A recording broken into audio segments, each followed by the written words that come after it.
Assalamualaikum warahmatullahi wabarakatuh. Sebelumnya, perkenalkan aku Fiska Arina Rombeni, mahasiswa Universitas 11 Maret Surakarta, mahasiswa PLP di SMA 4 Surakarta. Nah, di sini aku bakal jelasin terkait konsep ketenagakerjaan dan masalah ketenagakerjaan. Next, untuk selanjutnya bisa diikuti sampai akhir ya. Nah, hari ini kita masuk ke materi ketenagakerjaan. Hari ini kita akan membahas terlebih dahulu terkait dengan yang namanya konsep ketenagakerjaan dan masalah ketenagakerjaan. Sebelumnya, kita itu udah belajar terkait dengan materi pertumbuhan dan pembangunan ekonomi. Nah, hubungannya apa sih dengan hari ini kita belajar terkait ketenagakerjaan? Ada yang udah tahu? Jadi gini, ketenagakerjaan ini merupakan salah satu faktor yang sangat memengaruhi pertumbuhan dan pembangunan ekonomi. Jikalau tenaga kerja itu tidak terdidik, tidak terlatih gitu, maka apa yang terjadi? Pertumbuhan dan pembangunan ekonomi suatu negara itu bisa saja menurun. Jika para tenaga kerja ini terdidik, mendapatkan lapangan pekerjaan, semuanya, maka apa yang terjadi? Pertumbuhan dan pembangunan ekonomi itu juga akan meningkat. Jadi, antara ketenagakerjaan dan pertumbuhan dan pembangunan ekonomi ini saling berhubungan ya teman-teman, bisa dipahami kan? Nah, hari ini kita akan belajar terkait yang pertama, itu ada pengertian dan konsep tenaga kerja. Yang kedua, ada jenis-jenis tenaga kerja itu apa aja ya. Dan yang ketiga, kita akan membahas terkait kasus-kasus masalah ketenaga kerjaan. Nah, teman-teman coba lihat di sini itu ada 3 gambar ya. Yang paling atas itu ada gambar ojek online. Yang kedua itu ada kasir di Indomaret maupun Alfamart. Dan yang tengah itu adalah sebuah karyawan maupun CEO di Microsoft gitu. Menurut kalian teman-teman, pekerjaan mana nih yang paling mudah dan paling sulit ataupun paling banyak dicari? Dan alasannya mengapa? Oke, aku kasih waktu dalam waktu 7 detik, kalian pikirin dulu.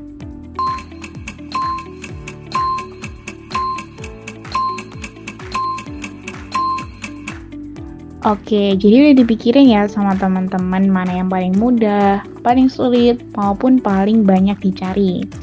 Nah, menurut Ibu nih, yang paling mudah pekerjaannya untuk didapetin itu adalah ojek online maupun kasir di Alfamart maupun Indomaret. Kalian setuju kan? Karena apa? Karena mereka itu persyaratannya sangat mudah sekali. Mereka tanpa pendidikan yang tinggi itu bisa masuk untuk menjadi ojek online maupun menjadi kasir di minimarket maupun Alfamart gitu. Sedangkan pekerjaan yang paling sulit didapatkan adalah menjadi karyawan maupun CEO di Microsoft gitu. Karena apa? Karena mereka yang masuk menjadi karyawan Microsoft, mereka itu harus memiliki pendidikan yang tinggi. Mereka itu harus memiliki pengalaman yang juga ahli dalam bidangnya gitu. Sedangkan pekerjaan yang dua tadi itu tanpa pengalaman yang khusus, mereka itu bisa masuk di lowongan pekerjaan tersebut.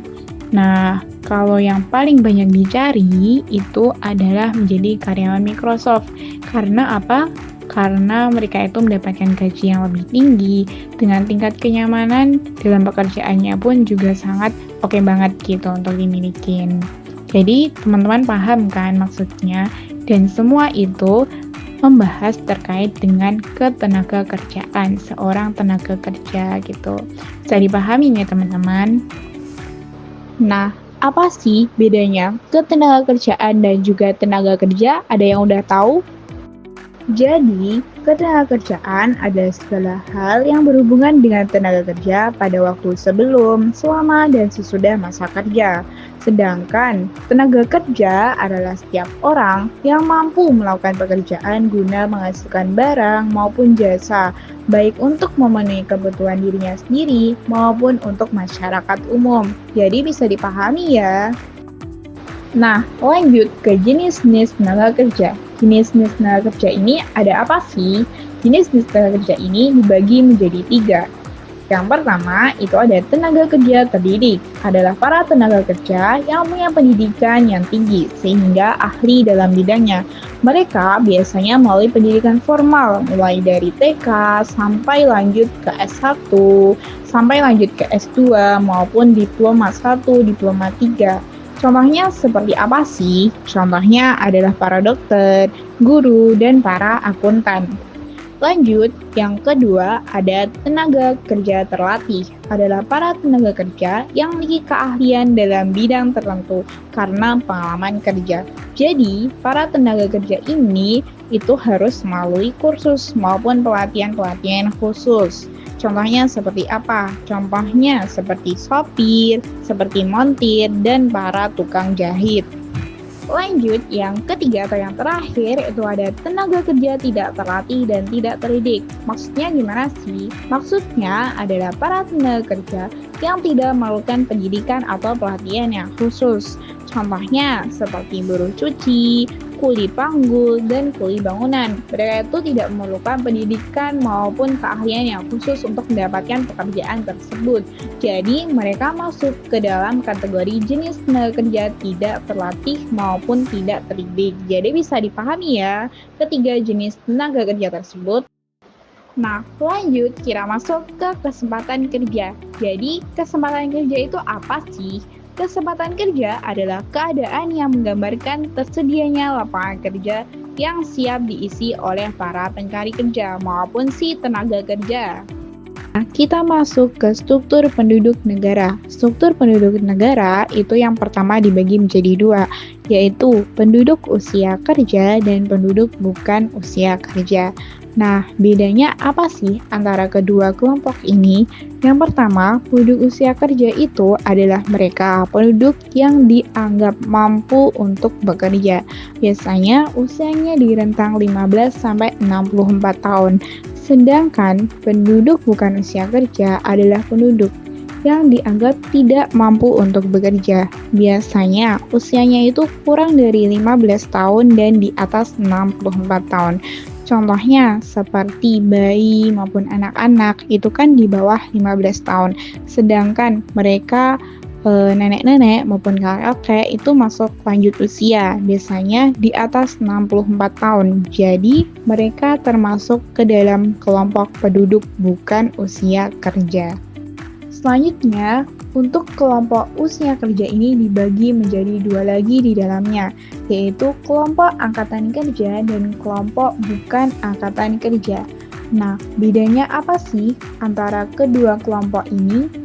Yang pertama, untuk kelompok angkatan kerja, yaitu kelompok tenaga kerja yang usianya masuk ke penduduk usia kerja, yaitu 15 sampai 64 tahun adalah mereka yang aktif bekerja maupun mereka yang sedang mencari pekerjaan, masuk ke dalam kelompok angkatan kerja. Sedangkan bukan angkatan kerja adalah mereka yang usianya itu 15 sampai 64 tahun. Dan mereka itu tidak bersedia bekerja walaupun ada kesempatan kerja karena memiliki fokus utama untuk melakukan sebuah pekerjaan tertentu gitu. Contohnya seperti para pelajar, para ibu rumah tangga, disabilitas, maupun orang yang tidak memiliki pekerjaan dan tidak ingin bekerja. Itu masuk ke dalam bukan angkatan kerja. Selanjutnya, kelompok angkatan kerja ini dibagi lagi menjadi dua, yaitu para pekerja dan juga pengangguran. Pekerja atau employment yaitu kelompok angkatan kerja yang sudah mendapatkan pekerjaan atau aktif bekerja di sebuah perusahaan. Sedangkan pengangguran atau unemployment yaitu kelompok angkatan kerja yang belum mendapat pekerjaan atau sedang mencari pekerjaan. Selanjutnya, kelompok pekerja ini dibagi lagi menjadi dua, yaitu pekerja penuh atau full employment dan setengah menganggur, yakni pekerja yang bekerja tidak memenuhi kriteria pekerja penuh. Sekian dari aku atas penyampaian materi terkait dengan konsep ketenagakerjaan. Semoga banyak manfaat dan juga ilmu yang dapat diambil oleh teman-teman. Sekian dari aku, jika ada kurang atau lebihnya, wassalamualaikum warahmatullahi wabarakatuh.